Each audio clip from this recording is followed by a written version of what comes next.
The thunder cracked like a gunshot across the Montana sky as Abigail Cortez clutched her infant daughter tighter to her chest. Her two young sons huddled against her skirts as the cabin's roof groaned under nature's assault. It was 1875, and the promise of a new beginning after her husband's death had led her to this remote homestead, a promise that now shattered with each timber that splintered above them. "Mama." 7-year-old Thomas cried, his small fingers digging into her arm as another violent gust ripped a section of the roof clean away, exposing them to the pounding rain and howling wind. "It's all right," Abigail lied, her voice steady even as fear coursed through her veins. 5-year-old Samuel pressed his face against her hip, tears mixing with the rain now streaming down his cheeks. Baby Alina wailed, her cries nearly lost in the storm's fury. A tremendous crack echoed through the cabin as one of the support beams gave way. Abigail knew they had minutes, perhaps seconds, before the entire structure collapsed. "We need to leave now," she commanded, though the storm outside promised no sanctuary. "Thomas, help your brother. Stay close to me." They stumbled toward the door, Abigail shielding Alina with her body while guiding her sons through the darkened cabin. The moment they stepped outside, the wind nearly knocked them off their feet. Rain lashed at them like tiny whips, and Abigail could barely see 10 feet ahead through the deluge. "The barn," she shouted, pointing to the small structure about 50 yards away. It wasn't much, but it might withstand the storm better than their failing cabin. They had made it halfway when a blinding flash of lightning struck a tree near the barn. The massive oak split with a deafening crack, its burning trunk crashing down across their intended shelter. Flames hissed and sputtered in the rain, but the barn was clearly lost to them now. Abigail felt despair rise in her throat, threatening to choke her as they stood exposed in the middle of the clearing, the rain drenching them to the bone. Alina's cries grew weaker and Samuel began to cough violently. "Over here," the voice came from behind them, barely audible over the storm. Abigail spun around, searching for its source through the curtain of rain. A figure on horseback emerged from the darkness, a tall man in a dripping hat and slicker. He dismounted with fluid grace despite the muddy ground and approached them quickly. "Your cabin's about to go." He shouted above the wind, "You need to get somewhere safe." As if to emphasize his point, a tremendous crash sounded behind them. Abigail turned to see the roof of her cabin collapse entirely, the walls folding inward like a house of cards. The stranger was at her side now, his face partially hidden beneath his hat, but his eyes sharp and concerned as they took in her and the children. "My place is about 2 miles east," he said. "It's sturdy, been standing for 15 years through worse than this." He glanced at the children, his expression softening. "My roof's got room for all of you." Abigail hesitated only for a moment. This man was a stranger, but the alternative was certain disaster. She nodded quickly. "Thomas, Samuel," she called, "this man is going to help us." The stranger knelt down to the boy's level. "Name's Wade Armstrong," he said with a gentle authority that seemed to calm them immediately, "and I've got a fine horse who's carried heavier loads than the lot of you." He smiled at Thomas. "You think you can help me get your family to safety, young man?" Thomas nodded solemnly, drawing himself up taller despite his trembling limbs. Wade lifted Samuel first, settling him securely on the horse. Then he helped Thomas up behind his brother. "Madam," he said, turning to Abigail, "let me take the baby while you mount up." Abigail clutched Alina tighter, reflexively protective. Wade seemed to understand. "Or I can help you up first and you keep hold of her." Relief washed over Abigail's face. "Thank you," she said, allowing him to boost her onto the horse behind her sons. Wade took the reins and began leading them eastward, his broad shoulders bent against the wind as he guided them through the storm. Abigail looked back once at the crumpled remains of what had been her home for the past 8 months, all her possessions and hopes buried beneath the rubble. The journey felt endless. The rain continued its assault, and twice they had to detour around fallen trees. Alina had finally quieted, exhausted from crying and lulled by the horse's movement. Thomas sat straight-backed, determined to be brave, while Samuel leaned drowsily against his brother. At last, a structure loomed ahead, a substantial ranch house with a wide porch and light glowing warmly from the windows. A large barn stood nearby, and several outbuildings dotted the property. "Here we are," Wade called back to them. "Armstrong Ranch." He led them directly to the porch, then helped them dismount one by one. Once inside, Abigail stood dripping on the wooden floor, taking in the spacious main room with its stone fireplace where a fire burned steadily. "Let me stable Buster, and I'll be right back with some dry clothes," Wade said, already heading back out into the storm. True to his word, he returned minutes later, his own clothes changed and carrying an armload of garments. "These might be big on the boys, but they're dry," he explained, setting them down. "And these were my sister's. She was about your size, I reckon." "Your sister?" Abigail asked, looking around for signs of another resident. A shadow crossed Wade's face. "She's been gone 3 years now."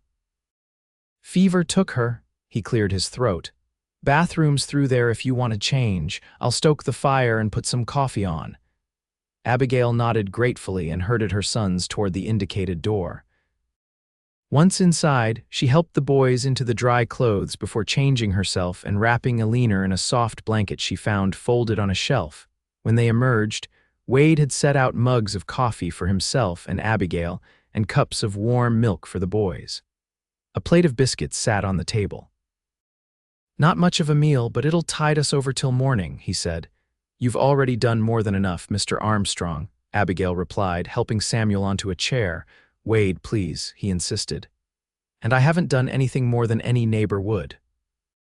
"We don't have neighbors," Thomas said matter-of-factly. "Not for miles and miles. Mama says that's why Pa picked that spot." Wade's eyes met Abigail's over the rim of his coffee mug. "Your husband, he passed last year," she said quietly. "Pneumonia. We came west afterward." Richard had always wanted to try his hand at homesteading. Wade nodded, understanding in his eyes. "I'm sorry for your loss, madam." "Abigail," she offered. "Abigail Cortez." As the children ate their biscuits, Abigail found herself studying their rescuer. Wade Armstrong was perhaps 35, with weathered features that spoke of years under the sun. His brown hair was streaked with gold, and his eyes were a clear, steady blue.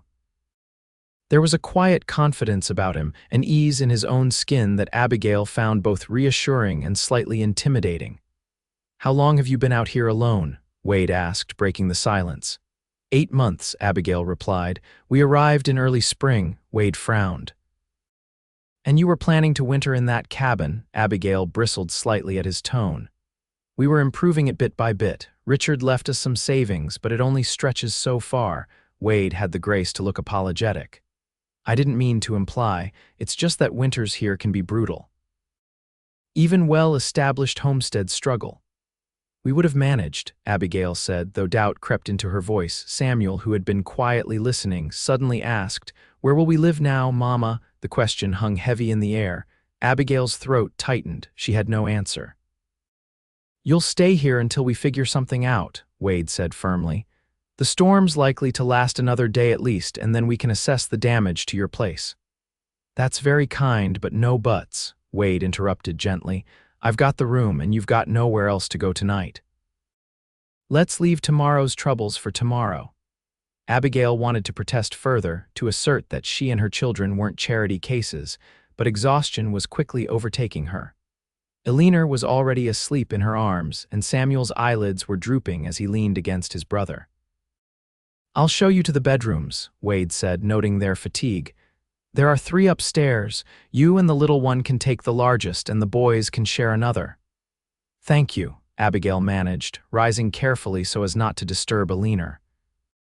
Wade led them upstairs, showing them to comfortable rooms that, while simply furnished, were clean and welcoming. He brought up their still damp clothes and hung them near the small stove that heated the upper floor. "If you need anything, I'm just down the hall," he said before bidding them good night. Alone in the bedroom with Alina sleeping soundly in a makeshift cradle formed from a drawer lined with blankets, Abigail finally allowed herself to feel the full weight of what had happened. Their home was gone, along with nearly all their possessions. The small garden she'd tended so carefully, the chicken coop Richard had designed before his death, the rocking chair where she nursed Alina, all destroyed. Tears slid silently down her cheeks as she sat on the edge of the bed. How would they start over? The homestead claim was still theirs, but rebuilding would require resources she simply didn't have. She was still awake when Thomas crept into the room an hour later, his young face solemn in the dim light. "Samuel's asleep," he reported, climbing onto the bed beside her. "He was crying, but I told him stories until he stopped."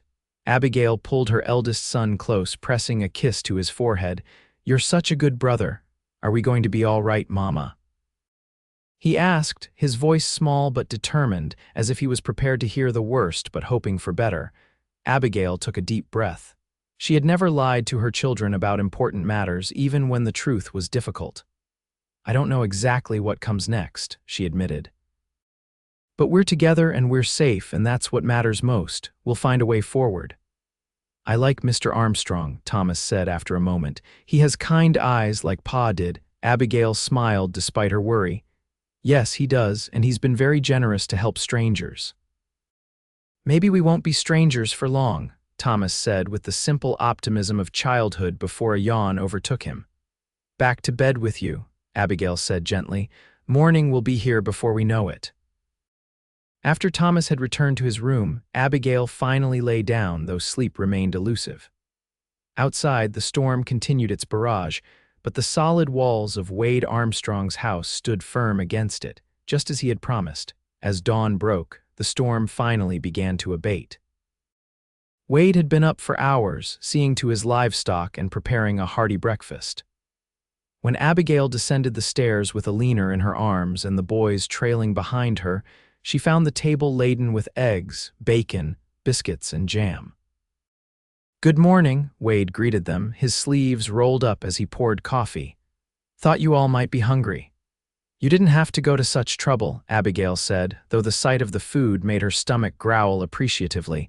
"No trouble," Wade replied easily.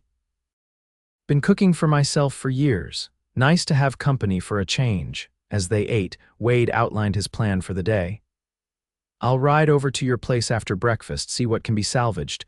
Boys, you want to help me feed the animals while your ma gets settled." Thomas and Samuel nodded eagerly, their earlier fear of Wade completely evaporated. "I should come with you to the homestead," Abigail said. Wade considered this, then nodded. "Might be best, though it won't be a pretty sight."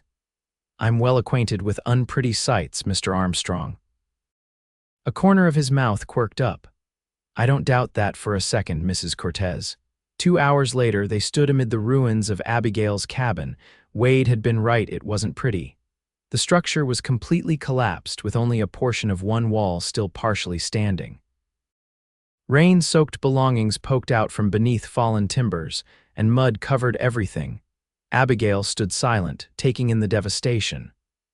Alina was back at Wade's ranch with the boys, who had quickly become enchanted with Wade's small herd of horses and collection of farm cats. "I'm sorry," Wade said quietly, standing beside her. Abigail nodded, not trusting herself to speak immediately. Finally, she asked, "Can anything be saved?" "Let's find out," Wade replied, already moving toward the wreckage. They worked methodically, shifting beams and boards, retrieving what they could. The results were disheartening. Some clothing, a few kitchen implements, a family Bible that had somehow remained mostly dry, protected by the chest it had been stored in.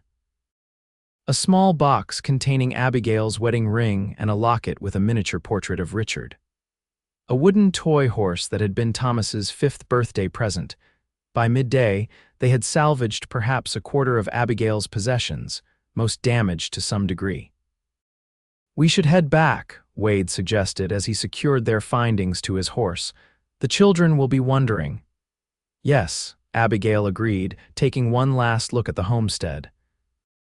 The land itself was still viable, good soil, access to water, a natural clearing for building, but the task of starting again seemed overwhelming. The ride back was quiet, each lost in their own thoughts.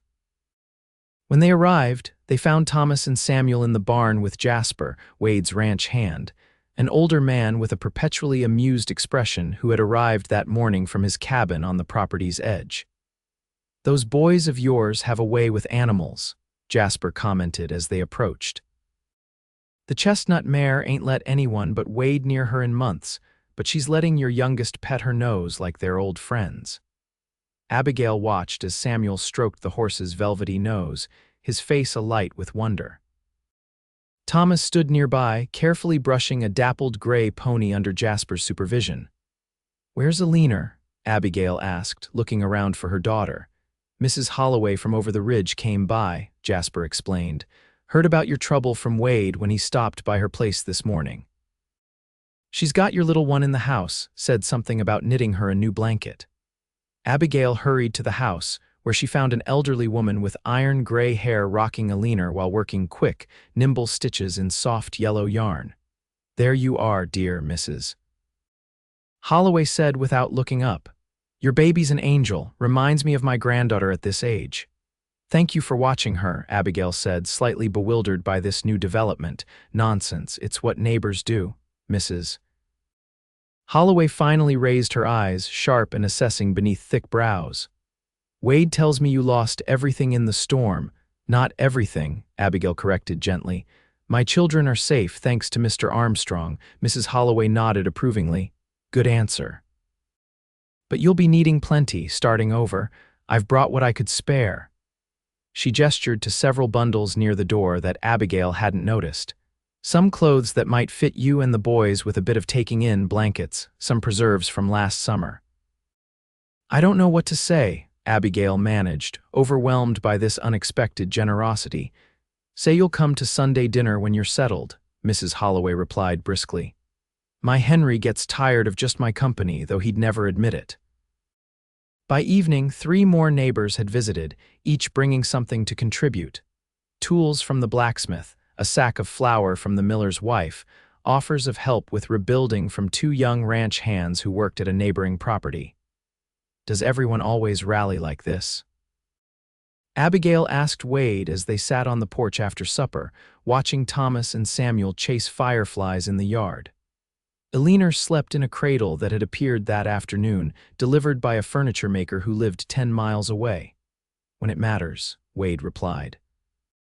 "Out here, we can't afford not to look out for each other." He paused, then added, "Though I'll admit they might be extra motivated because it's you." "Me, but they don't know me," Wade smiled. "They know enough. A widow with 3 young children homesteading alone, that takes grit." "People respect that." Abigail felt a flush of pride at his words, quickly followed by uncertainty. "What do I do now? Rebuilding will take more than a few donations, generous as they are." Wade was quiet for a moment. "You have options," he said finally. "You could sell the homestead claim. There'd be buyers, even with the cabin gone. And go where? Do what?" Abigail couldn't keep the edge from her voice. "Or," Wade continued, "you could rebuild.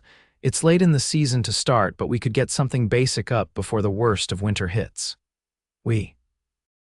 This community," Wade clarified, though a slight flush colored his cheekbones. "Barn raisings, cabin raisings, it's tradition." Abigail considered this. The idea of strangers or near strangers building her home was uncomfortable, a charity she wasn't sure she could accept. Reading her expression, Wade added, "It wouldn't be free. You'd repay in kind, helping with harvests, lending a hand when others need it. That's how it works out here." "I see," Abigail said slowly. "There's a third option," Wade said, his tone carefully neutral. "You could stay here through the winter. The house is big enough and it would give you time to plan properly, maybe save a bit." Abigail's head snapped up. "I couldn't impose, it's not an imposition," Wade interrupted. "Truth be told, this place gets lonely, especially in winter. Jasper's good company, but he keeps to himself mostly. Having you and the children here would be nice." There was something in his voice, a vulnerability beneath the casual offer, that made Abigail study him more closely. In the fading light, his profile was strong but somehow gentle, his hands calloused and strong, resting easily on his knees. "People would talk," she said finally. Wade shrugged. "Let them. You'd have your room, I'd have mine. The children need stability, especially after what they've just been through." Abigail couldn't deny the logic of his argument, nor the appeal of not having to face an immediate decision about rebuilding, but living under another man's roof, accepting his charity for months. "I'd need to contribute," she said firmly. "Cook, clean, help with the ranch work, and I'd pay you back somehow when I can." Wade's smile was warm in the gathering dusk. "I think we can work something out, Mrs. Cortez." "Abigail," she reminded him. "Abigail," he echoed, her name sounding somehow different in his low, steady voice. The next few weeks passed in a blur of activity as Abigail and her children settled into life at Armstrong Ranch. True to her word, Abigail threw herself into making herself useful, taking over the cooking and much of the housekeeping. The first few meals were awkward, with Wade offering excessive praise for even simple dishes, but gradually they found a comfortable rhythm. The boys quickly adapted to ranch life, following Wade and Jasper around like eager shadows, soaking up knowledge about horses, cattle, and the myriad tasks that kept the operation running. Even little Eleanor seemed to thrive in the new environment, growing plumper and more cheerful by the day. Abigail made one trip back to the homestead, accompanied by Wade, to mark the boundaries and post a notice of continued claim. The ruins of the cabin had been cleared by then, the salvageable lumber stacked neatly to one side Wade's doing, though he brushed off her thanks. "You're still determined to rebuild come spring?" he asked as they rode back to the ranch. "I should be," Abigail replied honestly. "That land was Richard's dream. He wanted it for the children, a legacy." "And what do you want?" The question caught her off guard. In the year since Richard's death, few had asked what she wanted. It had been all about survival, about fulfilling her husband's wishes, about keeping her promise to him. "I want my children to be safe," she said finally, "to have enough to grow up knowing they're loved." She glanced at Wade. "Beyond that, I'm still figuring it out." He nodded, seeming to understand what she wasn't saying, that her own dreams had been set aside for so long she wasn't sure she remembered how to have them. As September gave way to October, the days grew shorter and the nights colder. The ranch's rhythm changed with the season, less outdoor work, more time spent preparing for winter. Abigail found herself watching Wade more often, noting the care he took with every task, the patience he showed her sons, the gentle way he would sometimes lift Eleanor from her cradle when she fussed, humming tunelessly until she settled. One evening, after the children were asleep, Abigail joined Wade in the main room where he sat mending a bridle by the fire. "You're good with them," she said, taking a seat across from him and picking up some mending of her own, one of Thomas's shirts that had lost a button. Wade's hands stilled for a moment. "They make it easy. Good kids." "They adore you," Abigail said softly, "especially Thomas. He talks about you constantly." A smile touched Wade's lips. "He's a quick study, going to be a fine horseman one day." "He never took to farming," Abigail admitted. "Richard tried to interest him, but—" She trailed off, realizing it was the first time she had mentioned her late husband in weeks. "Different men have different gifts," Wade said easily. "My pa wanted me to follow him into banking. Couldn't think of anything worse myself." "Banking." Abigail looked up in surprise. "I assumed you'd always been a rancher," Wade chuckled. "Not hardly. Grew up in St. Louis, surrounded by brick and commerce. My father built a small financial empire and expected me to expand it." "What happened?" "I disappointed him," Wade said simply. "Went west instead, worked as a hand on other men's ranches until I'd saved enough to buy this place 15 years ago." His eyes met hers. "Never regretted it, even on the hardest days." Abigail considered this new information, this glimpse of a different Wade Armstrong than she had imagined, not a lifelong frontiersman, but a city boy who had chosen this life, built it from nothing. "Your family?" she asked. "Besides your sister, I mean." "My parents passed within a year of each other, about a decade back. No other siblings, some distant cousins I haven't seen in years." He set the mended bridle aside. "What about you? Any family back east?" Abigail shook her head. "My parents died when I was young. An aunt raised me in Colorado." "That's where I met Richard. He was passing through on his way west, stopped in town for supplies." A small smile touched her lips at the memory. "He was so full of plans, of dreams, swept me right off my feet." He must have been quite a man, Wade said quietly. He was, Abigail agreed. Stubborn, sometimes too optimistic for his own good, but kind. He would have made this homestead work eventually. And you were happy to follow his dream. There it was again, that question about what she wanted, what she felt, not as a wife or mother, but as herself. I loved him, she said simply. His dreams became mine. Wade studied her face for a moment longer than was comfortable, as if searching for something beyond her words. Finally, he nodded and returned to his mending, but something had shifted between them, some understanding deepened. As the weeks passed and winter settled in earnest over the Montana landscape, that understanding continued to grow. They developed routines, Wade teaching the boys to read and cipher in the evenings, while Abigail nursed Alina by the fire. Abigail showing Wade how to make her grandmother's bread recipe on cold afternoons. Sunday dinners with the Holloways that became a weekly tradition. Christmas approached, bringing with it a bittersweet anticipation for Abigail. It would be their first holiday without Richard, in a home that wasn't their own. Wade seemed to sense her melancholy and went out of his way to make the season special, returning from a supply trip to town with small gifts for the children and materials for decorations. We've never had much for Christmas, Thomas confided to Wade as they strung popcorn for the small pine tree Wade had brought in from the woods.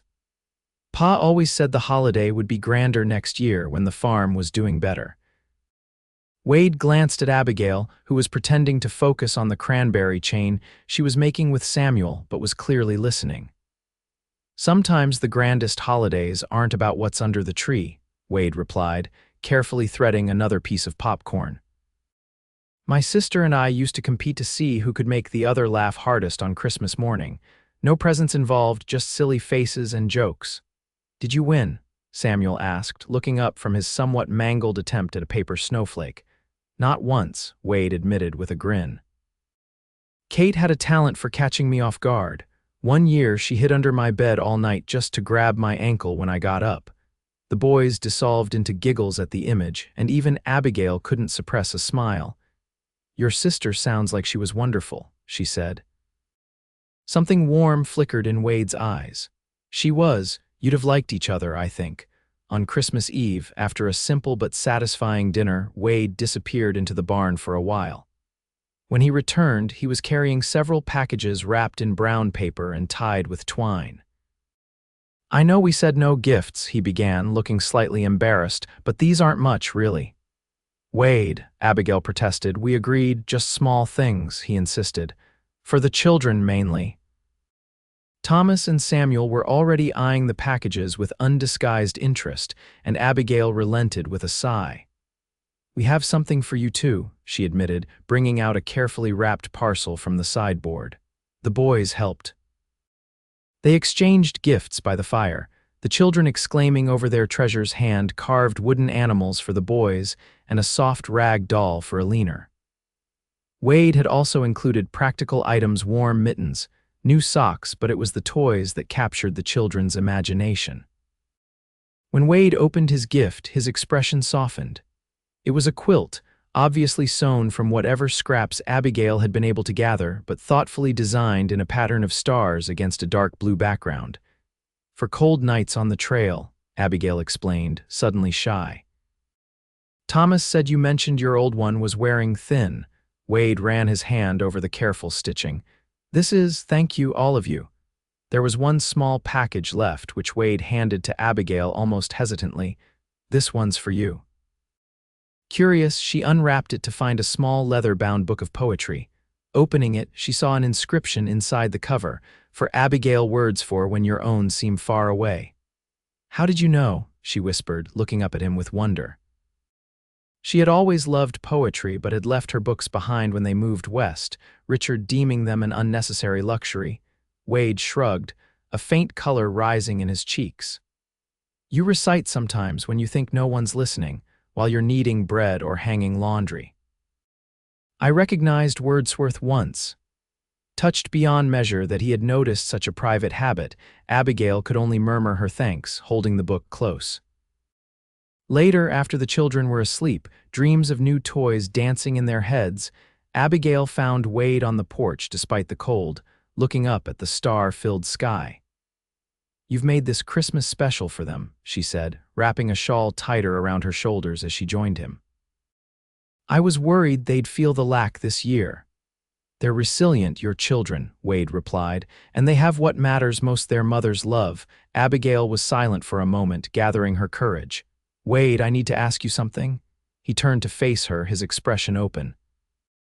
"Anything?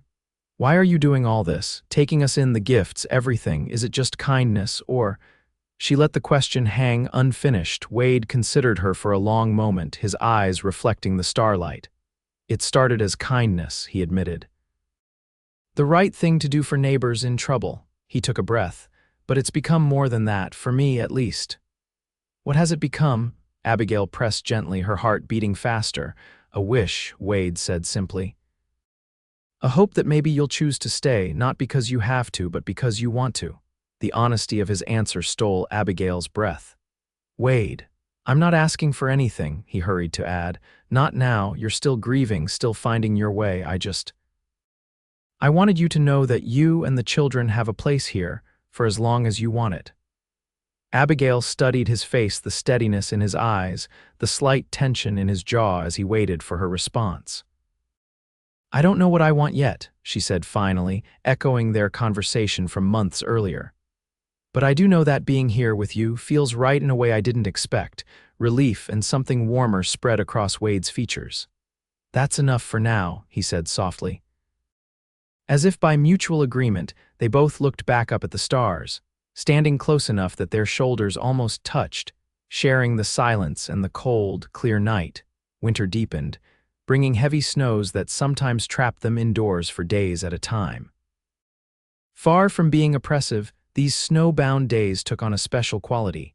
Filled with stories by the fire, impromptu music, Wade, it turned out, played the harmonica passably well, and projects that had been set aside during busier times. As January turned to February, Abigail began to notice a change in herself. The sharp edges of her grief were softening, not gone but less consuming. She found herself laughing more readily, planning for a future that felt less like an obligation to her late husband's memory and more like her own choice. And then there was Wade. She caught herself watching him when he wasn't looking, the way his hands moved confidently over whatever task occupied them. The gentle patience he showed her children. The rare but transformative smile that lit his entire face when something genuinely amused him. It wasn't just gratitude she felt anymore, nor the simple appreciation of a handsome man.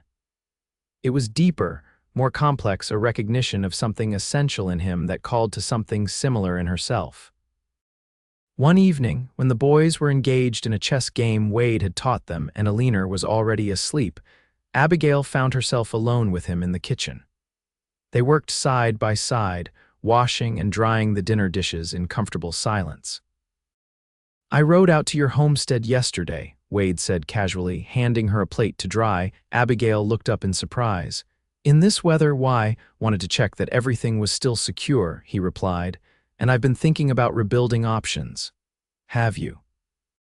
Abigail kept her tone neutral, though her heart had begun to beat faster.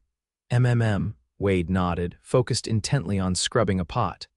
"The original site is good, but there's a better one about 100 yards east on that small rise.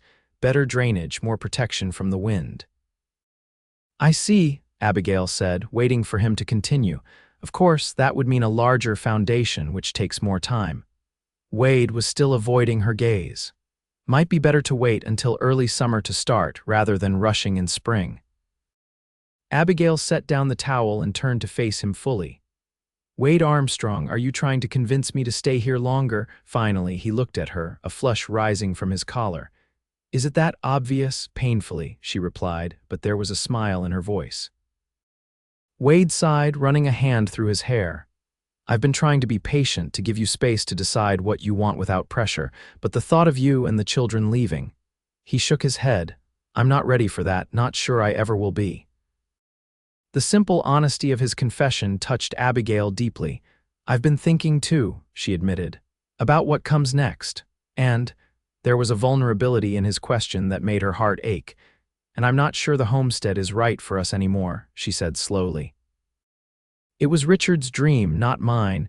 The children are thriving here with you and Jasper and the horses.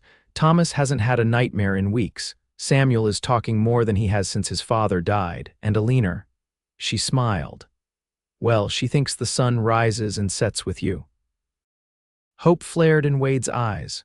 "What are you saying, Abigail?" "I'm saying I need a little more time," she replied carefully, "to be certain. But I'm also saying that the idea of leaving here, leaving you, feels wrong." Wade took a step closer, close enough that she could feel the warmth radiating from him. "Take all the time you need," he said softly. "I'll be here." Their gazes held for a long moment, something unspoken but powerful passing between them. Then Thomas called from the other room, breaking the spell, and they stepped apart, both slightly flushed. But something had changed, a corner turned. In the days that followed, there were more such moments, hands brushing as they reached for the same item, conversations that lingered late into the evening after the children were asleep, glances that held more meaning than either was yet ready to voice. March arrived with the first hints of thaw, the landscape slowly emerging from beneath its blanket of white. With the improving weather came visitors, the Holloways, neighbors checking in, the occasional traveler passing through. Abigail found herself proudly showing off improvements she had made to Wade's home, curtains sewn from fabric Mrs. Holloway had brought, a vegetable garden planned for the south side of the house, new shelves Wade had built to her specifications for the kitchen. She caught herself sometimes referring to it as home without qualification, and each time the realization brought both comfort and a lingering uncertainty. Was she betraying Richard's memory by finding happiness here? Would rebuilding the homestead be the right choice, the honorable one? These thoughts were on her mind one blustery afternoon as she hung laundry on the line, taking advantage of a break in the rain. She was so absorbed in her musings that she didn't notice the rider approaching until he was nearly at the house. "Afternoon, madam," the stranger called, tipping his hat. He was a thin man with sharp features, dressed in the attire of a town lawyer or banker rather than a rancher. "This the Armstrong place?" "It is," Abigail replied cautiously. "Mr. Armstrong is in the barn if you're looking for him." "Actually," the man said, dismounting with a grimace that suggested he wasn't accustomed to riding, "I'm looking for an Abigail Cortez. I was told in town she might be found here." Abigail's hands stilled on the sheet she was hanging. "I'm Abigail Cortez." The man's eyebrows rose slightly. "Indeed? Well, that simplifies matters." He reached into his saddlebag and withdrew an official-looking envelope. "I'm Edwin Porter, representing the land office in Helena. I've been asked to deliver this to you personally." Wiping her hands on her apron, Abigail accepted the envelope, noting the official seal. "What is this regarding, Mr. Porter?" "A matter concerning your homestead claim," he replied. "All the details are in the letter, but essentially, there's been a challenge to your ownership. Given the circumstances, the destruction of your dwelling, your extended absence from the property, certain parties feel the claim may have been abandoned." Abigail felt a cold knot form in her stomach. "That's absurd. We posted notices. The law allows for rebuilding after natural disasters." "Indeed it does," Porter agreed smoothly. "However, there are timeframes involved, specifications about continued improvement of the land. The challenging party contends that these haven't been met." "What challenging party?" Abigail demanded, her voice sharper than she intended. Porter hesitated. "I'm not at liberty to say at this point in the proceedings. The letter explains the process for responding to the challenge." He glanced toward the barn. "Perhaps Mr. Armstrong could assist you in formulating a response. I understand he's quite invested in local matters." There was something in his tone, a subtle insinuation that made Abigail straighten her spine. "Thank you for delivering this, Mr. Porter. I'll review it carefully." The lawyer nodded, clearly recognizing the dismissal. He remounted his horse with another grimace. "Good day, Mrs. Cortez. You have 30 days to respond formally." As he rode away, Abigail tore open the envelope, scanning the legal language within. The letter confirmed what Porter had said: someone was challenging her claim based on abandonment and lack of improvement. If she couldn't demonstrate substantial progress toward rebuilding within 30 days, she risked losing the property entirely. She was still standing there, letter clutched in her hand, when Wade emerged from the barn, wiping grease from his hands. "Who was that?" he asked, nodding toward the departing figure of Porter. "A lawyer," Abigail replied, her voice tight. "Someone's trying to take our homestead." Wade's expression darkened. "Let me see that." She handed him the letter, watching as he read it quickly, his frown deepening. "This is outrageous," he said when he finished. "You've maintained the claim properly. Who would?" He trailed off, a look of dawning comprehension crossing his face. "What is it?" Abigail asked. Wade hesitated. "There have been rumors. Maxwell Hargrove's been buying up land all around Cedar Creek. Building some kind of cattle empire." Hargrove, the name was vaguely familiar. Tall man, fancy clothes, always has those two brothers with him. That's him. His ranch borders your homestead on the north side. He's been trying to expand south for years, but the parcels were all claimed.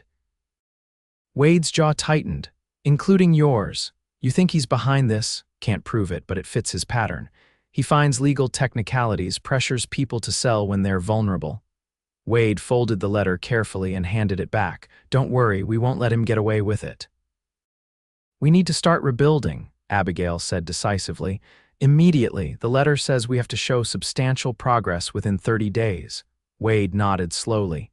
"It's early in the season, but we could manage it with enough help." He placed a hand on her shoulder, steady and reassuring. "We'll talk to Jasper, the Holloways, make a plan." For the first time since Porter's arrival, Abigail felt her panic begin to subside. Wade's calm confidence was infectious, his immediate inclusion of himself in her problem. "We won't let him," both natural and deeply comforting. "Thank you," she said quietly. Wade's hand squeezed her shoulder gently. "No need for thanks. This is what friends do for each other." There was a slight hesitation before the word friends, as if he'd considered using another term but thought better of it. The moment hung between them, charged with unspoken possibilities. Then Thomas came racing around the corner of the house, eager to show Wade a new trick he'd taught one of the farm dogs, and the moment passed. But as they turned to follow Thomas, Wade's hand found the small of Abigail's back briefly, the touch speaking volumes even as they moved to more practical matters. The next 2 weeks were a whirlwind of activity. True to his word, Wade mobilized the community, the Holloways, Jasper, the blacksmith and his sons, neighboring ranchers and their hands. Supplies were gathered, plans drawn up, schedules arranged. Abigail threw herself into the preparations, determined not to lose the land that, while no longer central to her future plans, still represented security for her children. She found herself working alongside Wade more often than not, their partnership deepening with each shared task, each problem solved together. One evening, as they sat at the kitchen table after the children were asleep, finalizing plans for the foundation, Abigail looked up to find Wade watching her with an intensity that made her breath catch. "What?" she asked, self-conscious under his gaze. "I was just thinking," he said slowly, "how remarkable you are. Most people would have crumbled under everything you've faced this past year. Instead, here you are, fighting back, staying strong for your children." Abigail ducked her head, uncomfortable with the praise. "I've had help." "Your help especially. You would have found a way, with or without me," Wade insisted. "That's what makes you special, Abigail." The way he said her name, like something precious held in the mouth, sent a warm shiver through her. "Wade." Before she could continue, a sound from upstairs interrupted Samuel calling out in his sleep, a habit that had mostly subsided but occasionally returned. Abigail rose quickly. "I should check on him," Wade nodded, understanding in his eyes. "Get some rest, tomorrow's a big day." By the time she returned downstairs, having soothed Samuel back to sleep, Wade had tidied their work and retired to his own room. Abigail stood in the empty kitchen for a moment, feeling the weight of unspoken words between them, before heading to bed herself. The next day dawned clear and relatively warm for early April. By mid-morning, A caravan of wagons was making its way to Abigail's homestead, loaded with lumber, tools, and supplies. The atmosphere was almost festive, with children running about and women setting up tables for the communal meal that would follow the day's work. Abigail, supervising the unloading of household supplies she had gathered over the winter, looked up to see a group of riders approaching from the north. At their head was a man she recognized immediately as Maxwell Hargrove, tall, expensively dressed, with a silver-handled riding crop in one gloved hand. Flanking him were the Hargrove brothers, Seth and Caleb, known throughout the territory for their quick tempers and quicker gun hands. A hush fell over the work site as the riders drew near. Wade, who had been directing the laying out of the foundation, straightened and moved to stand beside Abigail. "Quite the gathering," Hargrove called as he reined in his horse. His gaze swept over the assembled workers, the piles of lumber, the partially marked foundation. "One might almost think you were planning to build something, Mrs. Cortez." "That's exactly what we're doing, Mr. Hargrove," Abigail replied evenly, "as is our right." Hargrove's thin lips curved in what might charitably be called a smile. "You're right.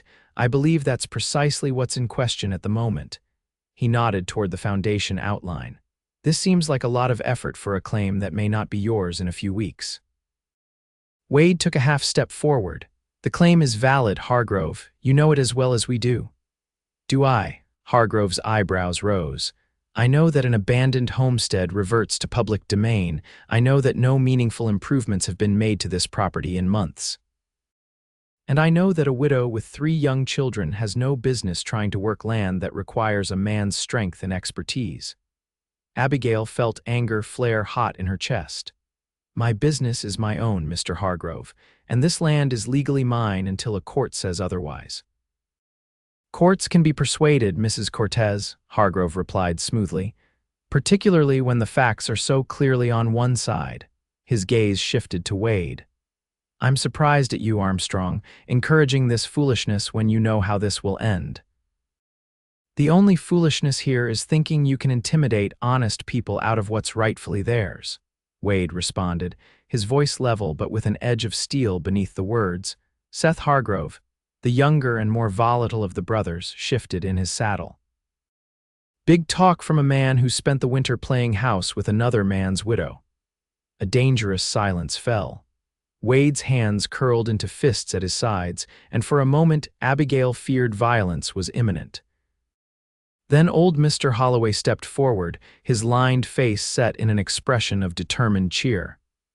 Now, he said, "this is supposed to be a building day, not a quarreling one. Mr. Hargrove, you and your brothers are welcome to join us for dinner later if you've a mind to, but if not, we've got work to be getting on with." The simple, neighborly intervention broke the tension slightly. Maxwell Hargrove's face registered disdain, but he nodded curtly.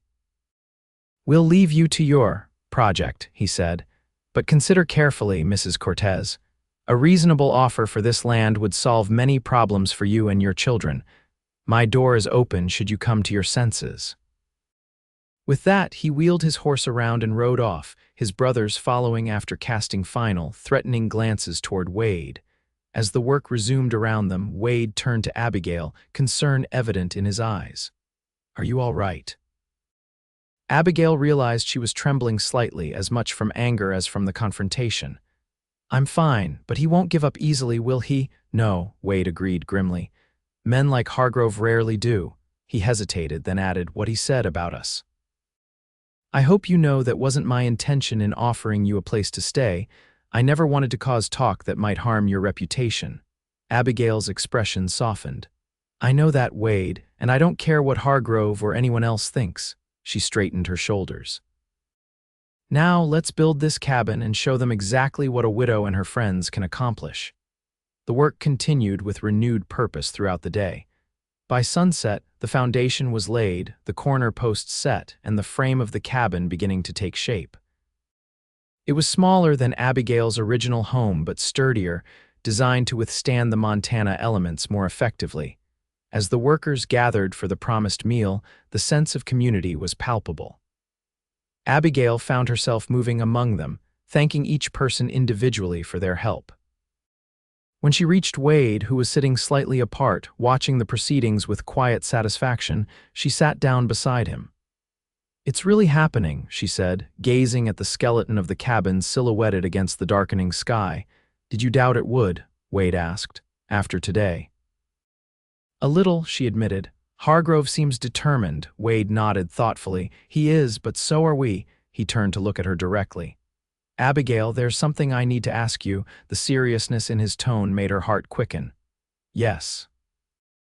"When this is all over, the cabin built, the claim secure, what then?" His eyes searched hers. "Will you and the children move back here?" It was the question she had been avoiding for weeks, the decision that loomed larger with each passing day. The homestead represented Richard's dream, a tie to her past. Wade's ranch represented something else, a future she hadn't expected but was increasingly drawn to. "I don't know," she answered honestly. "Part of me feels I should, to honor Richard's memory, but... Wade prompted gently when she hesitated. "But that life feels behind me now," she continued quietly. "The children are happy at the ranch. She paused, gathering her courage. "I'm happy there too, with you." Wade's expression changed, hope replacing uncertainty. "You could be happy here too, eventually, if that's what you truly want." "Or," Abigail pressed, sensing there was more he wanted to say. Wade took a deep breath. "Or you could stay at the ranch, permanently, not as guests, but as..." He faltered, then pushed on. "Abigail, I care for you. More than I thought possible after Kate died. I care for your children as if they were my own. I'm not trying to replace Richard, but I'm asking if you might consider a future where we build something new together." The words hung in the air between them. Not quite a proposal, but something close to it, an offering of heart and home, a possibility that had been growing between them through the winter months. Before Abigail could respond, Thomas appeared at her elbow, his face smudged with dirt and contentment. "Mama, Mr. Holloway says there'll be fiddle music after dinner. Can we stay to hear it?" Abigail smiled at her son, buying herself a moment to compose her thoughts. "Of course we can, sweetheart. Go tell your brother." As Thomas dashed off, Wade spoke softly. "You don't have to answer now." "I shouldn't have brought it up today with everything else happening." Abigail shook her head. "No, I'm glad you did." She met his gaze steadily. "I need a little more time, Wade. Not because I don't care for you, I do, very much, but because this decision affects all of us, especially the children." Wade nodded, understanding in his eyes. "Take all the time you need, I'll be here." The simple promise, repeated from months earlier, filled Abigail with a quiet certainty that whatever she decided, this man beside her would support her choice. The next 2 weeks were filled with continued work on the cabin. Wade made arrangements for a rotation of men to be on site at all times, wary of any attempts by Hargrove to interfere with their progress. Abigail divided her time between overseeing the construction and maintaining life at the ranch, where the children still slept each night, though they often accompanied her to the homestead during the day. As the cabin neared completion, a simple but solid structure with 2 bedrooms, a main living area, and a small kitchen, Abigail found herself increasingly torn. The building represented security, independence, the fulfillment of a promise to Richard. But each day, as they returned to Wade's ranch, she felt the pull of something equally powerful, the sense of belonging, of family that had developed there. She watched Wade with her children teaching Thomas to mend tack, showing Samuel how to collect eggs without frightening the hens, cradling Alina on his lap while reading aloud in the evenings, and knew that what they had found together was precious and rare. One evening, a week before the deadline for demonstrating progress on the homestead, Abigail sat on the porch swing, the poetry book Wade had given her open in her lap. The spring air was soft with promise, the scent of new growth carried on the gentle breeze. Wade joined her, settling onto the swing with a respectful distance between them. "Good reading?" he asked, nodding toward the book. "Beautiful," Abigail replied. "I'd forgotten how much solace there is in poetry." She hesitated, then offered the book to him. "Would you like to hear one?" Surprised but pleased, Wade nodded. "I'd like that very much." Abigail turned to a page she had marked and began to read in a clear, soft voice. Hope is the thing with feathers that perches in the soul and sings the tune without the words and never stops at all. As she read Dickinson's words about hope persisting through storm and chill, Abigail felt something settle within her, a certainty that had been building for months. When she finished, she closed the book gently. "Wade," she said, her voice steady, "I've made a decision." He turned to her, his expression carefully neutral though his eyes betrayed his anticipation. "About the homestead, about everything," Abigail replied. "I'm going to secure the claim, finish the cabin, meet the legal requirements, but I don't want to live there." She took a deep breath.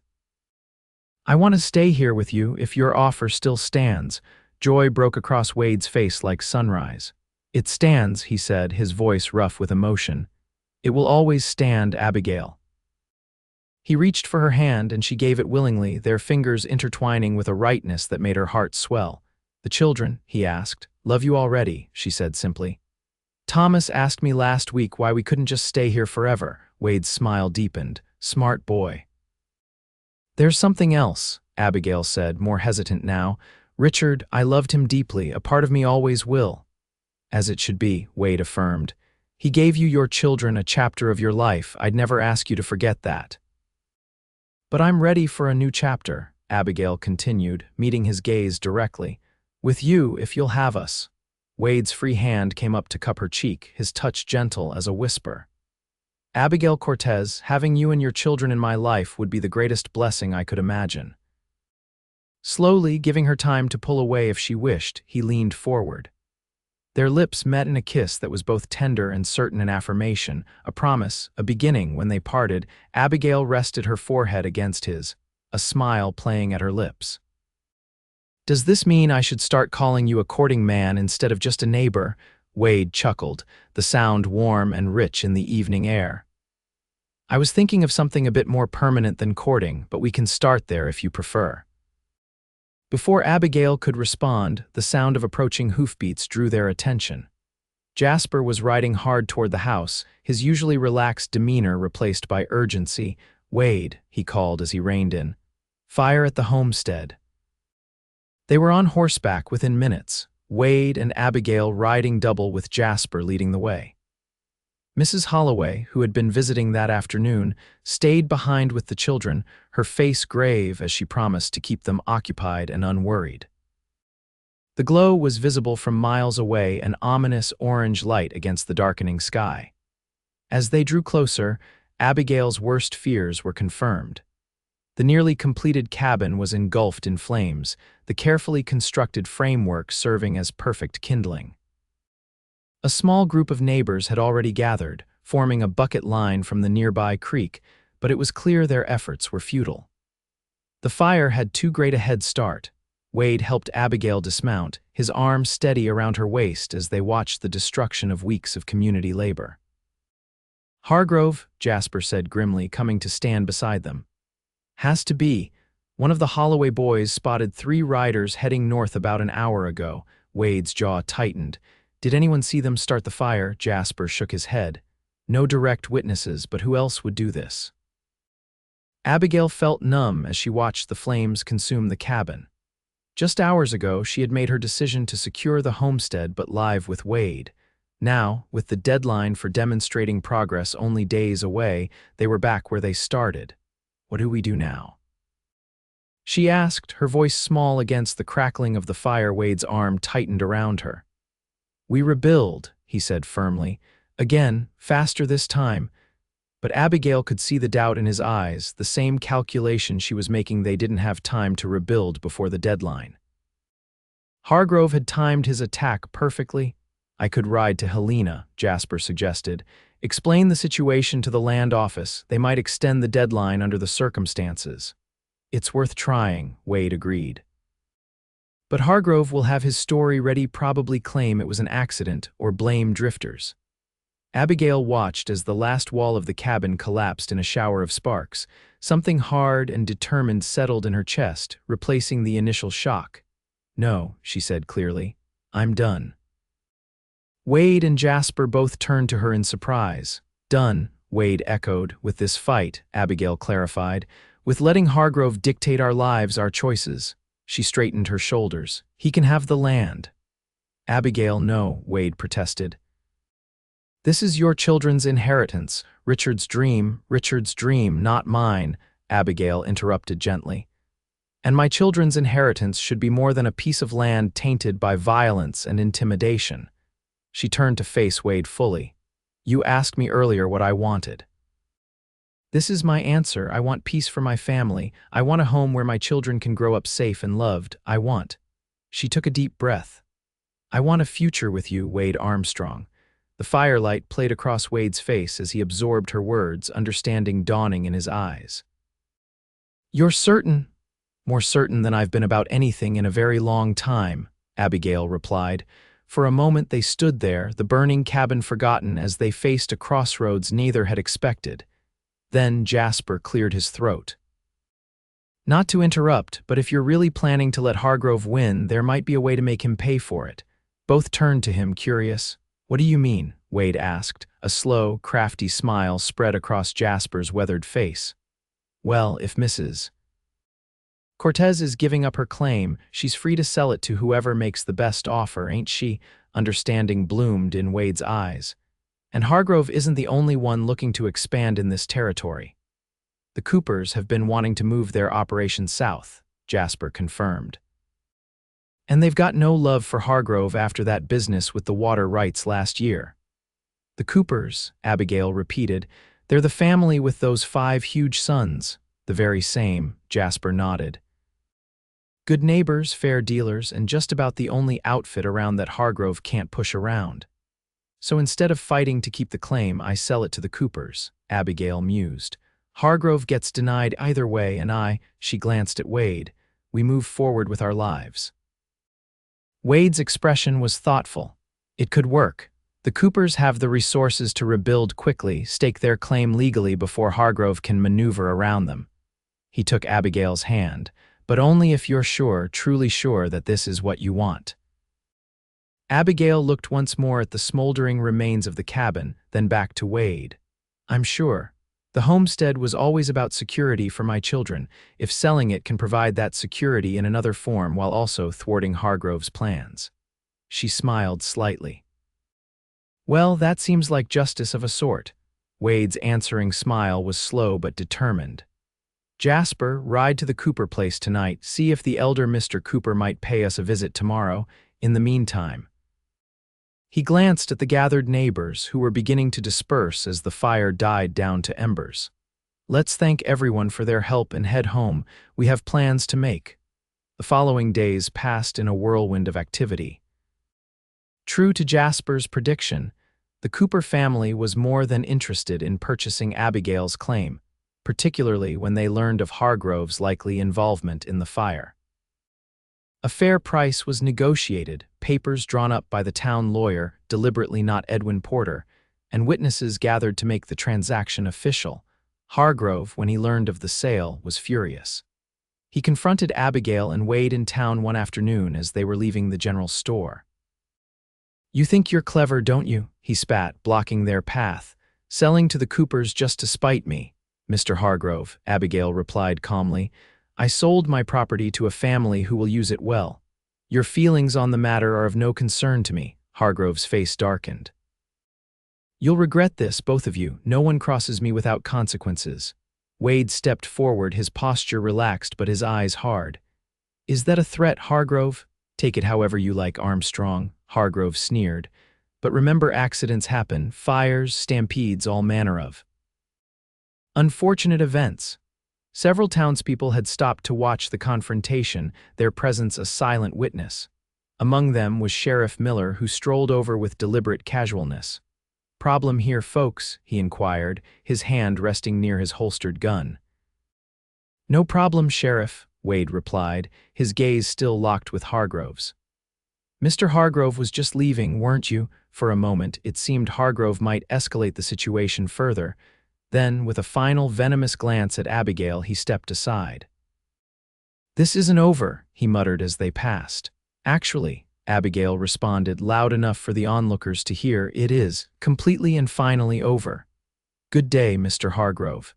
As they walked away, Wade's hand found the small of Abigail's back, a gesture of support and pride.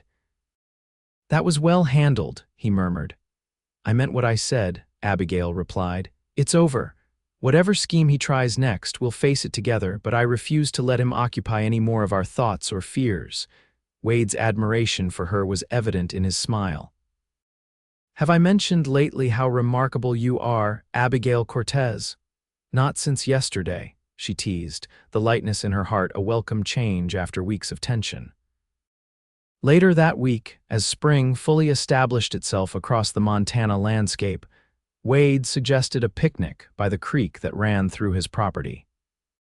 The children were delighted with the idea, and soon they were settled on a blanket in a sunny meadow, enjoying a simple meal of cold chicken, biscuits, and early spring berries. After they had eaten, Thomas and Samuel ran off to explore the creek bank under Jasper's watchful eye. Eleanor, now pulling herself up and attempting first steps, toddled between Wade and Abigail, giggling as they caught her when she inevitably lost balance. "She'll be running before we know it," Wade observed, lifting Eleanor high above his head to her squealing delight. "All three of them are thriving here," Abigail said softly. "Thank you for that, for making room in your life for us." Wade set Eleanor down gently, watching as she crawled determinedly toward a cluster of wildflowers. "You have it backward," he said. "You and the children have filled spaces in my life I didn't even know were empty." Abigail felt a swell of emotion at his words. This man, who had taken them in during their darkest hour, had become the foundation of their new beginning. Wade reached into his pocket and withdrew a small object.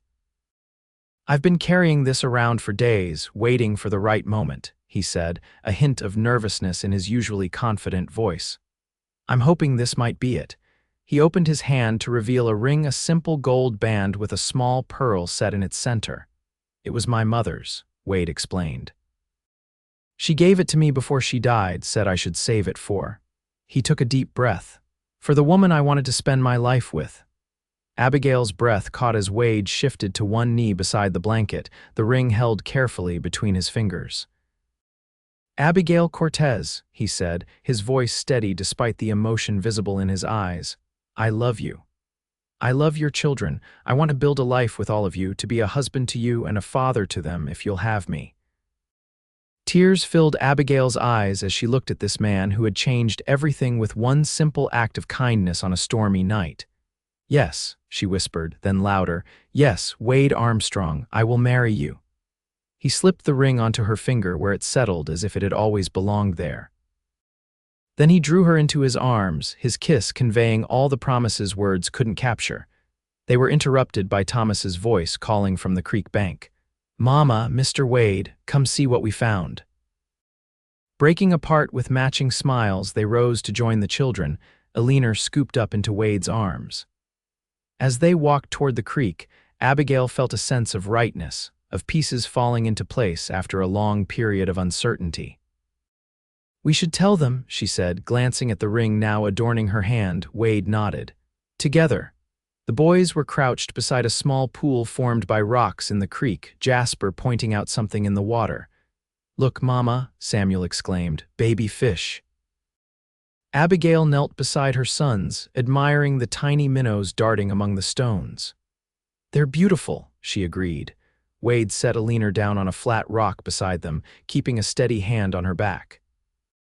"Boys," he said, his tone making both Thomas and Samuel look up attentively, "your mother and I have something important to tell you."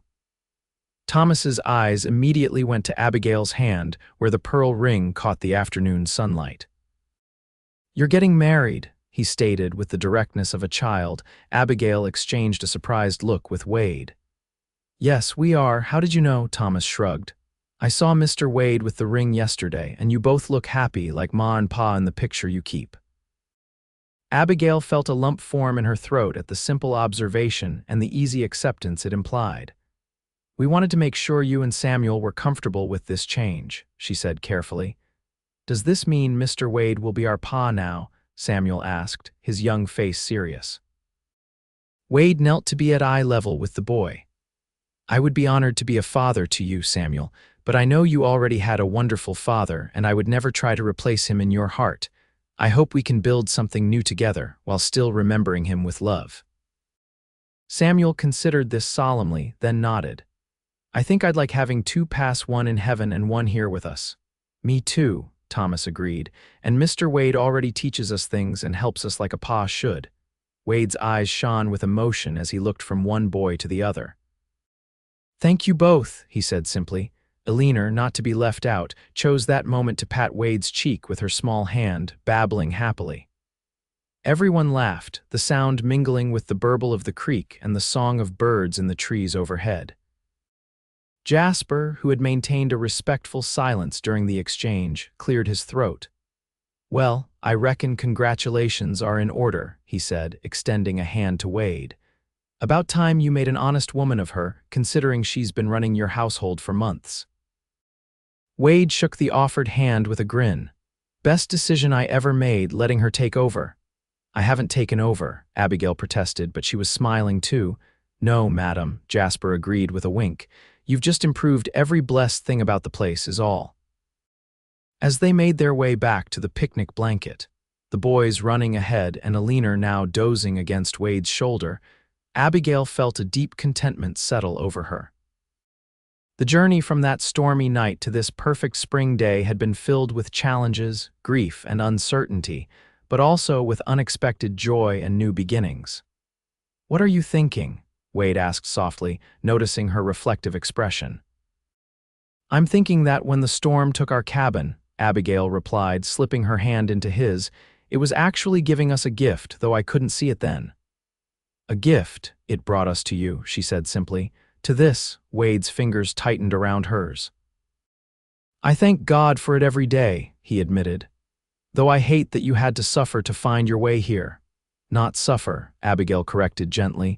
"Journey, and every step was necessary to bring us to this moment." As the afternoon sun bathed the meadow in golden light, Abigail looked at her soon-to-be husband and the children who would now have the stability and love they deserved. The loss of one dream had led to the discovery of another, more beautiful one, a family forged not just by blood but by choice, by love that had grown slowly but surely through the changing seasons.